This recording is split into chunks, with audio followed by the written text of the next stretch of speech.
Welcome to facilitators plus, Pakistan का पहला और वाहिद इंडस्ट्रियल बिजनेस डिजिटल प्लेटफॉर्म जो न सिर्फ industrial equipments and parts provide करता है बल्कि आपको industrial business training, technical guidance और ऑनलाइन कंसल्टेशन सर्विसेज भी फराहम करता है। यही वजह है, इससे बेहतर और फायदेमंद कहीं नहीं।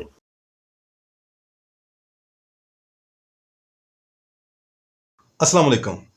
फैसिलिटेटर प्लस सॉल्यूशन के प्लेटफॉर्म पे आपको वेलकम कहते हैं। आज की ये जो वीडियो है ये बहुत ज़्यादा खास होने वाली है उन लोगों के लिए कि जो कि इंस्ट्रूमेंटेशन की फील्ड से रिलेटेड हैं या फिर ऑटोमेशन की फील्ड से रिलेटेड हैं। आज की इस वीडियो में हम आपको बताने जा रहे हैं कि क्या रिलेशन है मिली एम्पेयर्स का वोल्टेज के साथ। और जैसा कि आप लोग जानते होंगे कि इंडस्ट्री के अंदर जो सबसे ज़्यादा मकबूल और दुनिया में सबसे ज़्यादा यूज़ होने वाला सिग्नल है वो 4 to 20 मिली एम्पेयर है। तो 4 to 20 मिली एम्पेयर कैसे काम करता है और वो कैसे मिली एम्पेयर से वोल्टेज में कन्वर्ट होता है, तो ये हम आपको आज पूरा आपको इन डेप्थ उसका प्रैक्टिकल व्यू दिखाएंगे, यानी अप्लाइड फॉर्म दिखाएंगे। क्योंकि थ्योरेटिकल तो शायद आपको कह लें कि नेट के ऊपर मिल जाए, सोशल मीडिया या यूट्यूब के ऊपर कुछ वीडियोस मिल जाएं जो कि थ्योरेटिकल होंगी, मगर आज हम आपको प्रैक्टिकल अप्लाइड फॉर्म में करके दिखाएंगे ताकि आप खुद से किसी भी इंस्ट्रूमेंट के ऊपर काम कर सकें और उसके बेहतर तौर पे उसकी परफॉर्मेंस आप आगे प्रोवाइड कर सकें। चलें आगाज करते हैं जी। ये एक डिवाइस है मेरे हाथ में जो कि बहुत ज़्यादा स्मार्ट एंड पोर्टेबल है एंड बहुत ज़्यादा कह लें कि यूज़फुल डिवाइस है। ये है क्या, पहले मैं आपको बता देता हूँ। ये जैसा कि आपको नज़र आ रहा होगा, ये लिखा है, मेंशन है जी इसके ऊपर सिग्नल जनरेटर है जी, और ये इसका मॉडल मेंशन है HG-002। ओके, जबकि जो इसके आउटपुट वोल्टेज की रेंज है वो है -12 वोल्ट टू +12 वोल्ट इसके दरमियान। और इसी तरह ये कह लें कि द आउटपुट करंट ये 0 to 24 मिली एम्पेयर तक ये प्रोवाइड कर सकता है। अब इसके अंदर मुख्तलिफ फंक्शंस हैं, इसके अंदर मुख्तलिफ सेटिंग्स हैं जिसके थ्रू हम सेटिंग करके कोई भी काम ले सकते हैं। तो बहरकैफ आज मैं आपको दिखाने जा रहा हूं कि ये आपको नज़र आ रहा होगा, ये इस वक्त हमने इसकी जो सेटिंग है ये देखें, दो सेटिंग्स हैं, ये वोल्टेज साइड है, ये मिली एम्पेयर। अगर मैं प्रेस करता हूँ ये वोल्टेज पे आ गया, तो ये वोल्टेज साइड इसकी आ चुकी है। जबकि अभी हम बात करने जा रहे हैं मिली एम्पेयर की, तो हमने दोबारा प्रेस किया, वो मिली एम्पेयर के ऊपर आ चुका है। ये देखें आपके सामने ये मिली एम्पेयर। चलें हम अभी चूँकि 4 to 20 की बात करने जा रहे हैं, हम 4 से आगाज़ करते हैं। अच्छा, इससे पहले मैं आपको ये करके दिखाऊं, मैं आपको थोड़ा गाइड कर देता हूँ। इसकी ये देखें दो आउटपुट्स निकल रही हैं। ये एक आउटपुट ये निकल रही है इसके GND ग्राउंड, और ये देखिए AVO यानी कि वोल्टेज आउटपुट, वो इसकी ये है। इसमें जो इसकी वोल्टेज की रेंज आपके सामने है -12 वोल्ट से लेकर +12 वोल्ट तक, वो इधर से निकलती है। इसलिए हमने ये इसको केबल्स लगाने के बाद आगे इसको क्रोकोडाइल क्लिप्स लगा लिए हैं। चूँकि ये एक कह लें कि टेस्टिंग डिवाइस है, तो इसलिए हमने इसको फ्लेक्सिबल रखा हुआ है। तो दूसरी साइड इसकी ये है, उसमें ये GND ग्राउंड, और ये देख लें AIO, ये मिली एम्पेयर की साइड है। यहाँ से हमने इसको निकाला और ये हमने आगे क्या किया, ये बड़ी गौरतलब बात है। एक्चुअली ये तो इसके यहाँ तक तो इसके अपने वो मिली एम्पेयर आ रहे हैं। आगे ये देखिए हमने क्या किया, ये हमने एक, चूँकि ये ट्यूटोरियल वीडियो बनानी थी तो इसके लिए हमने स्पेसिफिक आपके लिए एक ये डिज़ाइन किया। ये हमने कॉन्टैक्ट स्ट्रिप लगा दी, इसके ऊपर ये हमने एक रेजिस्टेंस लगाई है। ये रेजिस्टेंस है जी एग्जैक्ट 250 ओम की, 250 ओम। तो ये हमने अप्लाई कर दी और इसके एक तरफ ये 6 इंच का वायर लगा के, तो आगे हमने क्रोकोडाइल क्लिप्स लगा दिए।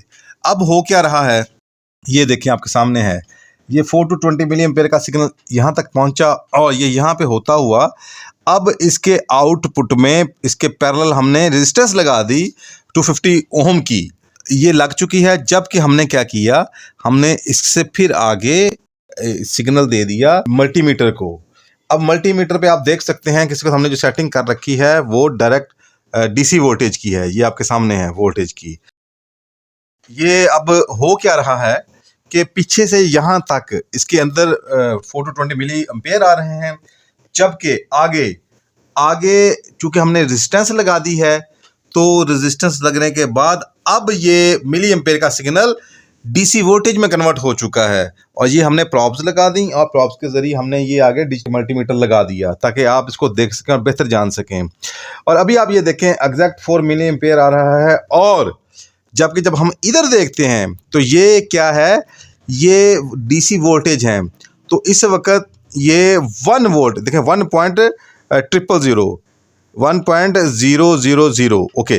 तो एक्चुअली ये 1 वोल्ट है, यानी इस वक्त जब ये 4 मिली एम्पेयर के ऊपर है सिग्नल, तो जब इसको हम आगे 250 ओम की रेजिस्टेंस लगाते हैं इसके parallel, not in series, parallel, जब हम इसको 250 ओम की रेजिस्टेंस लगाते हैं तो आगे जो हमें सिग्नल वोल्टेज की शक्ल में मिलने वाला है वो है 1 वोल्ट।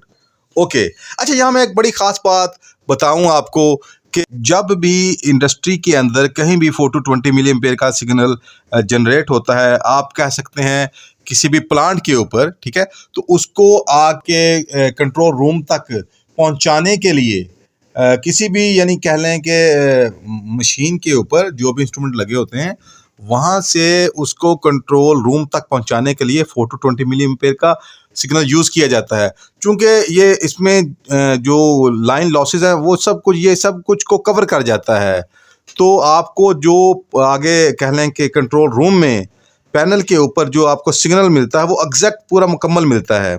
तो ये कह लें कि रास्ते में जो भी आपकी वायर्स होती हैं वो उनके अंदर जो भी डिस्टेंस हो ये उनको भी कवर कर जाता है, और ये करते करते आपको एग्जैक्ट 4 to 20 मिली एम्पेयर का सिग्नल आपके कंट्रोल रूम में देता है पैनल के ऊपर। जब हमें कह लें कि 4 to 20 मिली एम्पेयर का एग्जैक्ट सिग्नल मिल गया हमारे कंट्रोल पैनल के ऊपर, तो अब बहुत सी डिवाइसेस होती हैं जो कि आगे वोल्टेज ऑपरेटेड होती हैं। मिसाल के तौर पे आपके जितने भी डिजिटल कह लेंगे temperature controller, digital pressure controller, और इसी तरह ह्यूमिडिटी कंट्रोलर आप कह सकते हैं, और सबसे बढ़कर अगर मैं बात करूं तो पीएलसी। तो उनके ऊपर अगर मैं इसको यूँ समझाने के लिए आपको बताऊं तो जब हम किसी भी 4 to 20 मिली एम्पेयर का सिग्नल हम किसी पीएलसी के साथ अप्लाई करते हैं, या डिजिटल प्रेशर कंट्रोलर या डिजिटल टेम्परेचर कंट्रोलर या किसी भी डिजिटल प्रोसेस कंट्रोलर के साथ अप्लाई करते हैं, तो एक्चुअली उनके इनसाइड, अक्सर बेशतर के इनसाइड ये 250 ओम की रेजिस्टेंस लगी होती है, और बाज़ों के साथ उन्होंने मैनुअल में मेंशन किया होता है कि ये 250 ओम की रेजिस्टेंस आप इस सिग्नल के ऊपर लगाएं, यानी प्रेशर कंट्रोलर या टेम्परेचर कंट्रोलर या प्रोसेस कंट्रोलर के ऊपर लगाएं। तो बाज़ों के अंदर लगी होती है और बाज़ों के आउटसाइड में लगी होती है। तो अगर इस पॉइंट को आप कंसिडर कर लें, digital pressure controller, digital temperature controller या डिजिटल प्रोसेस कंट्रोलर या फिर पीएलसी, तो ये एग्जैक्ट वो पॉइंट है। तो बताना मैं ये चाहता हूँ कि पीछे से बेशक वो 4 to 20 का सिग्नल आ रहा होता है, लेकिन आगे जो इनर इसका जो प्रोसेस आगे चलता है कंट्रोल के हवाले से किसी भी कंट्रोलर के अंदर, वो नॉर्मली वो वोल्टेज ही का होता है और वो 1 to 5 वोल्ट का होता है। तो अब ये रिलेशन ये कैसे काम करता है, अब हम इसकी अप्लाइड फॉर्म की तरफ बढ़ते हैं।